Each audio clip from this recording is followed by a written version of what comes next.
And if that interests you, you can go down that rabbit hole.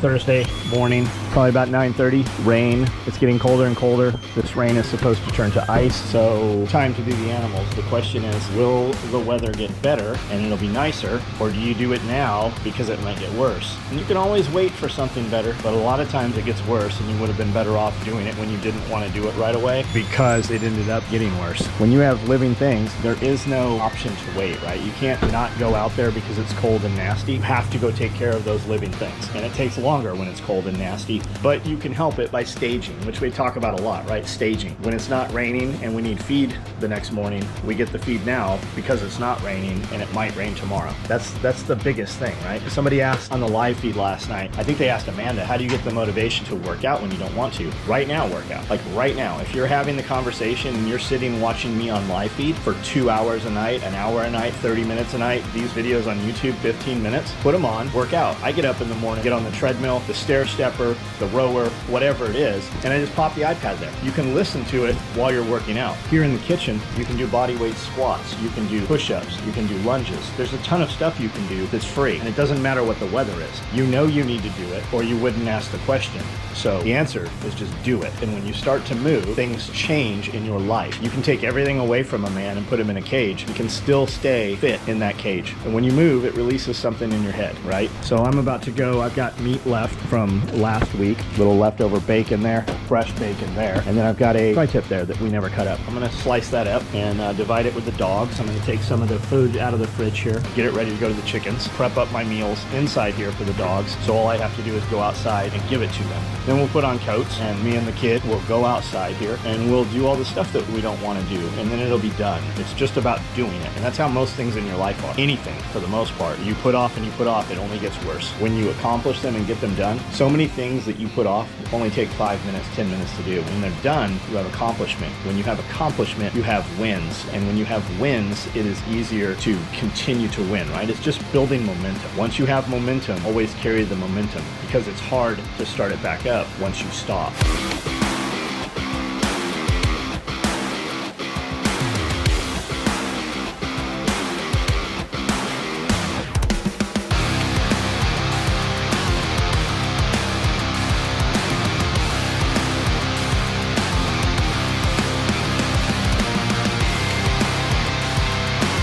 As soon as you're done with your nice knives, take them, wash them off,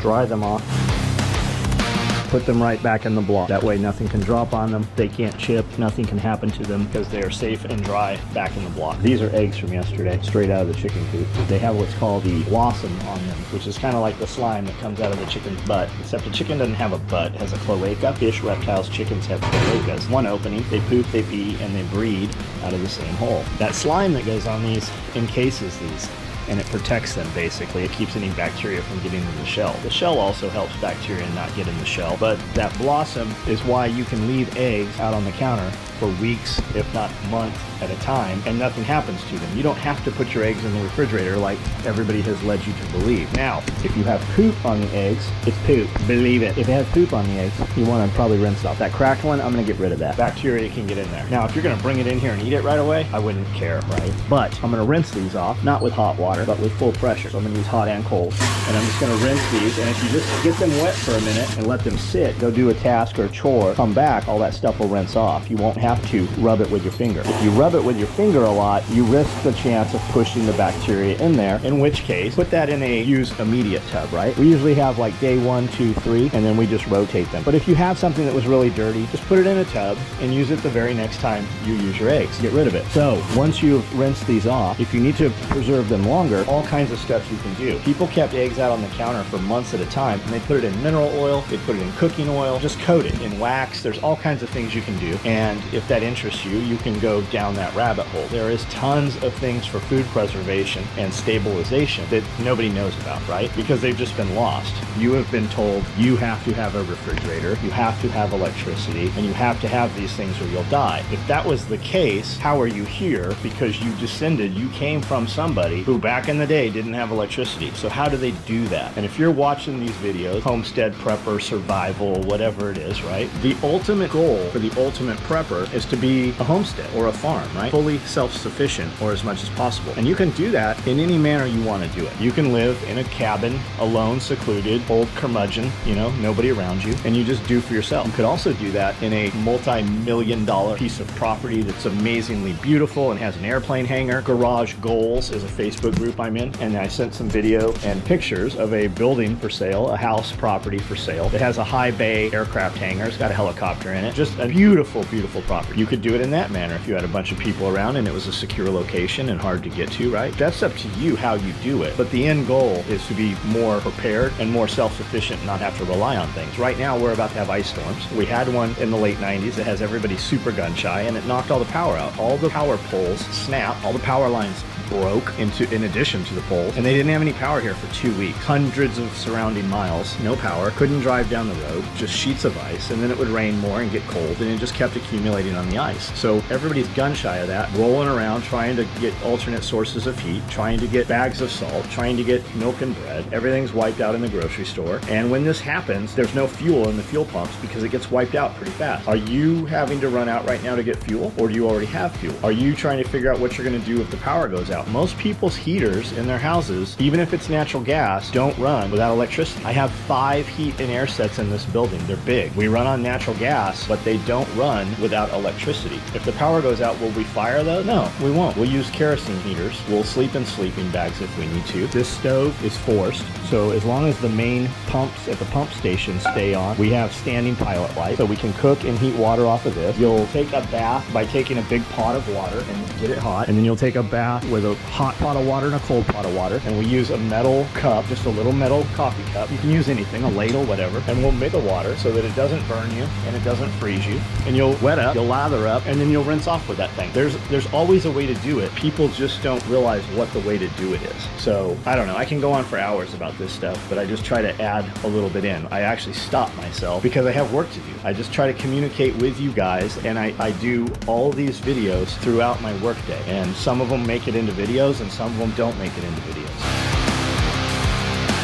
This is just meat juice and grease left over. So I'll take all this meat and put it in there so I don't have to carry 2 things out. And I hate touching all that wet meat with grease all over it with my hands, so I'll take these tongs. And anytime I'm moving around greasy stuff, I always like to use a metal bowl, because the plastic bowls, it just takes longer to clean. More labor intensive to clean the plastic bowls than the metal bowls. Girls are concerned with freeze and ice, so about half the employees so far, we said, hey, if you want to go home, you go home. Like, go home. If there's any ice tomorrow, just plan on not coming in. We will see. There will always be some that show up and others that won't, because they live in different areas, and that's completely fine. You can see we have water standing. There is a lot of water. When it rained the other days, this water was not here, and what's happening is the water's coming along the greenhouse because it's not leveled. There's just standing water a lot of places, and then the water coming off the roof line. So what happens is, with the ice, like, this will all freeze. So walking through here will literally be a sheet of ice. They've got these things that go on your shoes. They're like crampons, kind of. They're these metal spring deals for walking on ice. And we have some. I don't know that I've ever tried them, so that's an option too. Just a normal day, just a little uglier out, and even Magnus doesn't want to be out in this right now. He's even just held up in the kennel, like not even coming out right now. Everything is just so wet. What's up, buddy? Got your little nest.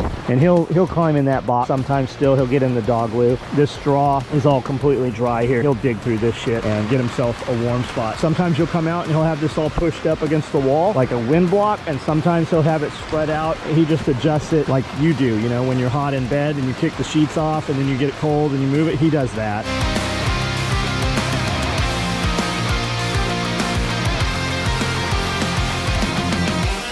I'll wipe that off as much as I can with a paper towel, throw it in the trash, or just keep it out of the septic system. It accumulates. It becomes a problem with as much cooking as we do. There's always grease on, you know, with something. It will destroy your septic system. Here you go, buddy.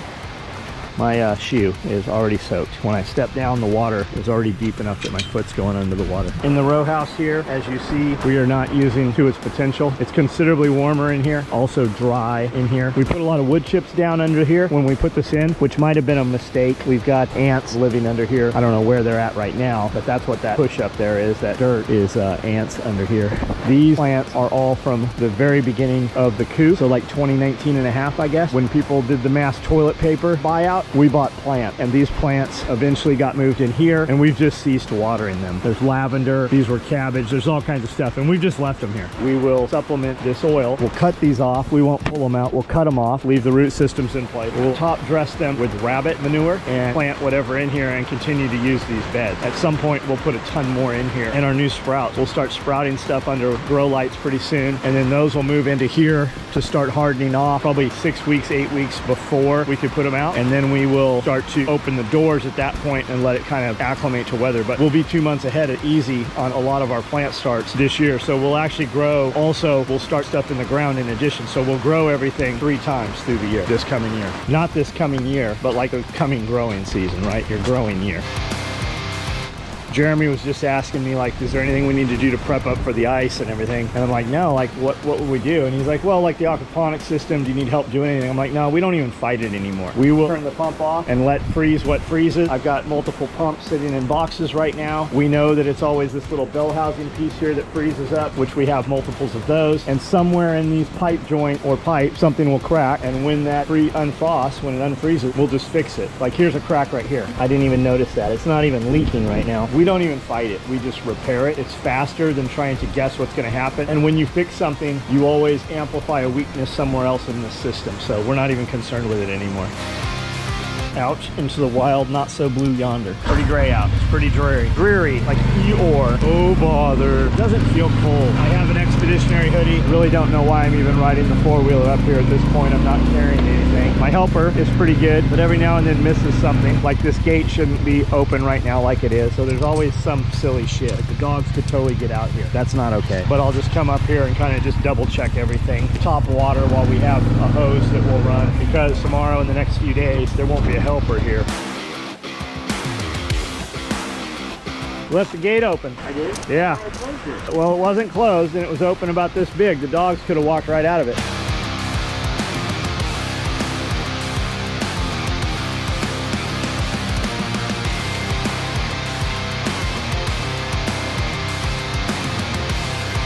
You can see this pin is holding a ton of water, which is probably because we put wood chips here. And then this pin here is holding a ton of water here also, which I've never seen it do. Maybe it's because it can't evacuate because we did put the wood chips here. You can see it's getting cold. The grease is solidifying. I hate having grease on my fingers, because if it is, I'll wipe it on my pants and then I'll have a grease. Get out of here. You know you're not supposed to be in here. She smells this stuff. She knows it's coming. We'll feed her first, because her sister won't walk over here. We'll put her over here and then we'll feed her sister.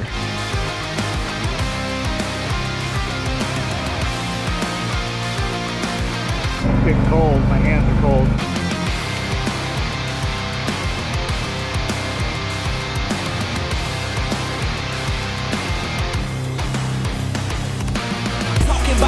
One of the realest to try. My family, SOE, got the tools to survive.